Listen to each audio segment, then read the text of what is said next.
So what is the definition of ghusl? Ghusl linguistically means to pour water over the body while rubbing it and ensuring that it reaches there. But legislatively is to pour water all over your body with the intention is important, with the intention of uplifting the major ritual impurity, while including rinsing your nose and your mouth as well. And this is a difference of opinion among scholars. Now, what are the reasons we should perform ghusl for? There are mandatory, obligatory reasons, and there are recommended reasons. Among the obligatory, mandatory reasons is when a person becomes in the state of janaba.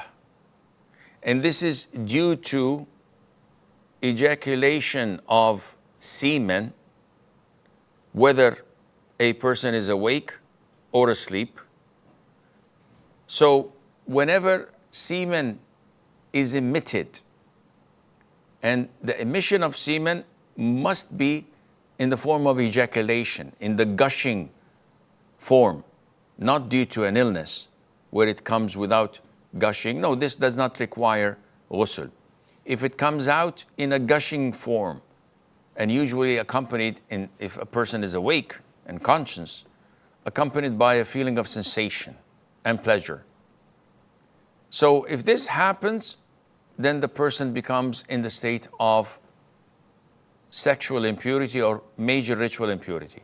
Number two, if there is penetration for either the male or the female, whenever there is the penetration of the male genital into the female, then once this happens, there is the major ritual impurity state, whether ejaculation takes place or not.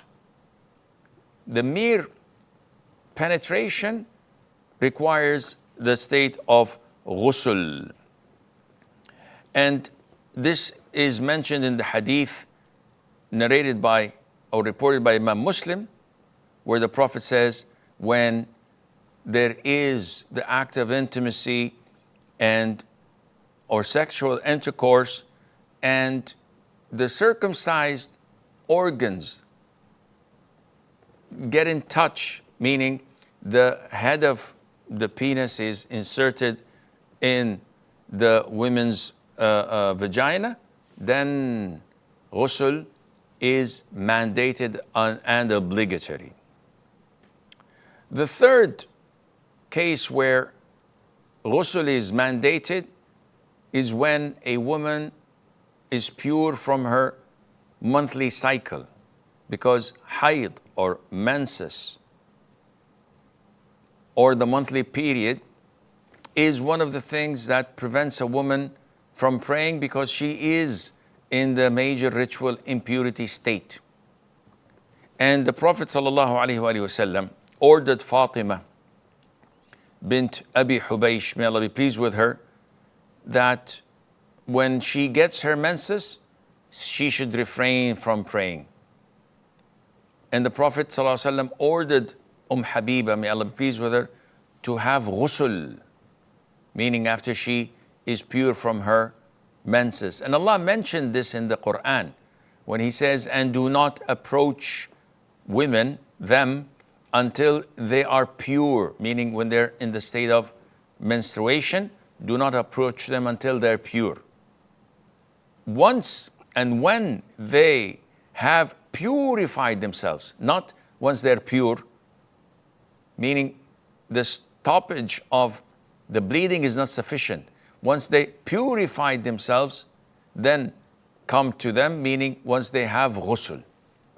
So this is also an extra piece of information, that if a man's wife stops bleeding and she doesn't have her menses anymore, she sees her purity, he cannot be intimate with her until she performs ghusl, according to this ayah. And the fourth means or reason for ghusl would be postnatal bleeding. When a woman gives birth, then she is also obliged to perform ghusl once the postnatal bleeding stops, exactly and similarly to menses. And this is the consensus of all scholars of Islam, that postnatal bleeding is treated exactly as the monthly cycle or a woman's menstruation. And the fifth reason for obligating ghusl is death.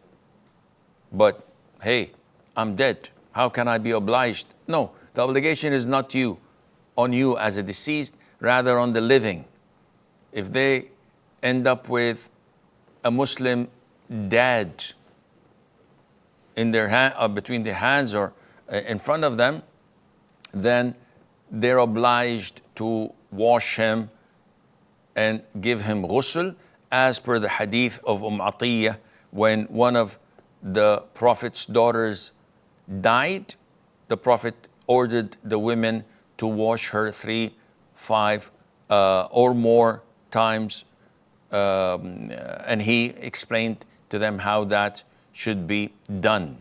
So his instruction and order means that it is mandatory. And also regarding that person on Hajj who was wearing ihram and he died while in the state of ihram, the Prophet ﷺ ordered the companions to wash him and give him ghusl.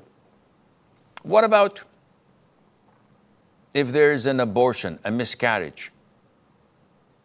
What do we do with the fetus? There is no ghusl unless the fetus is 4 months of age and above, because the fetus is not considered to be a human being until the soul is breathed in. And according to the authentic hadith of Abdullah bin Mas'ud, the soul is not breathed in until the fetus is 120 days old. So if this happens, then yes, we wash the miscarriage and treat it as a human being.